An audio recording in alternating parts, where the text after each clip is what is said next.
La vie politique du Gabon en 2019 a surtout été marquée par de multiples remaniements ministériels. 7 au total, dont un dernier le 2 décembre 2019. Au motif de ces changements, la recherche de l'efficacité de l'action gouvernementale dans une administration paralysée par la corruption. Plusieurs hauts fonctionnaires ont fait dans ce sens l'objet d'arrestations et d'emprisonnements.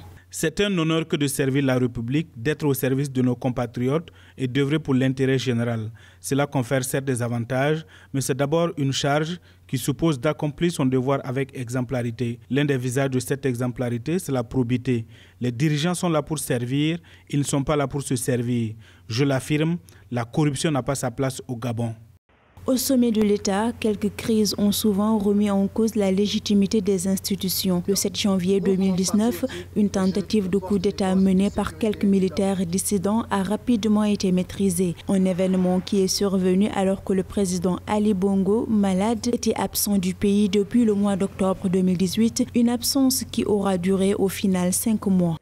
L'absence d'Ali Bongo au sommet de l'État entre octobre 2018 et mars 2019 a eu un impact destructeur au sommet de l'État. Tout simplement parce que nous avons vu une certaine imposture s'installer à la présidence de la République, une imposture à la limite encouragée par la Cour constitutionnelle. Alors qu'une grande partie de l'opposition gabonaise continue de mettre en doute la capacité du président Ali Bongo à gouverner, eu égard à sa longue absence maladie, le président de son côté multiplie les sorties pour rassurer ses compatriotes. Dans son discours à la nation le 31 décembre, il a mis une emphase sur le sens patriotique qui devrait animer chaque Gabonais, notamment ses proches collaborateurs, à qui il recommande des actes concrets pour une véritable transformation de la vie des populations.